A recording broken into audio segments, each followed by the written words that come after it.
Good morning, American history students. Quick rundown of the beginning of the Vietnam conflict here.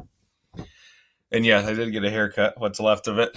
And the quarantine beard is coming in a little bit thicker now.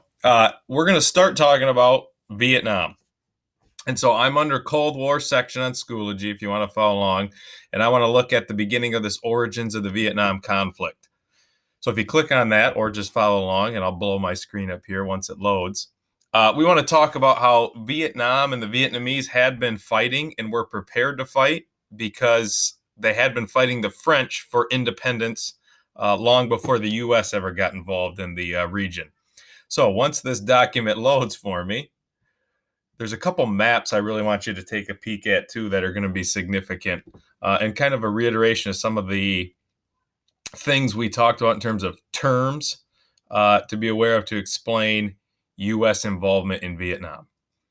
So and this is one of my favorite things to discuss this conflict. And we'll get into the tactics and some of the major battles and things like that as we go through this. Not spend a ton of time on battles, but tactics and the toll it takes on American forces in Vietnam. So first of all, how does the U.S. get involved? There's a couple things we can talk about. The French being there. We had assisted the French. Really, the biggest thing is down here.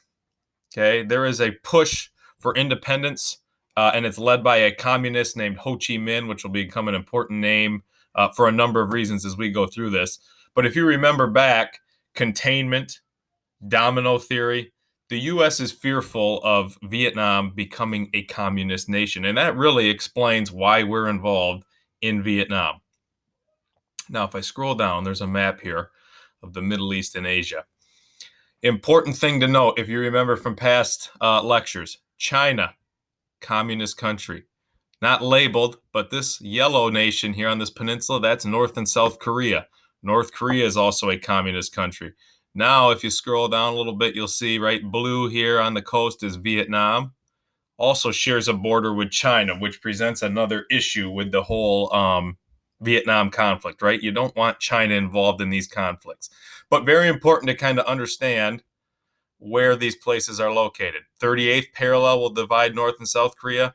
17th parallel will divide North and South Vietnam as we go through this. And you also note there is no North and South Vietnam. So maybe you can start to figure out how this conflict will end.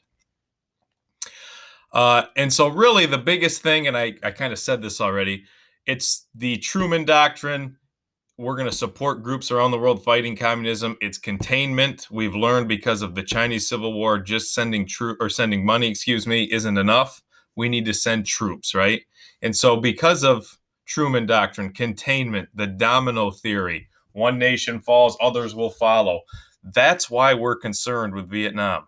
Otherwise, in class, usually it's like, well, kids will ask me, why do we care about if Vietnam becomes communist?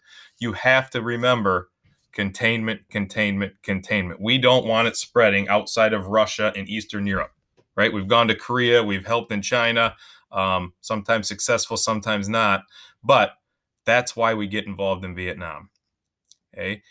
And really, it's to deal with this communist leader, Ho Chi Minh, and the threat of them. And sorry, my screen's kind of the Ho Chi Minh picture cut off my words a little bit. We're supporting the non-communists just like we did in all other places, right? And eventually we will send American forces to deal with communism in Vietnam. And I'm going to pause my video here, and we'll see you next time. Next time, we'll get into a little more of what event triggers us to actually get involved, the actual thing that sends troops in. So we'll talk about that next time. Have a good day.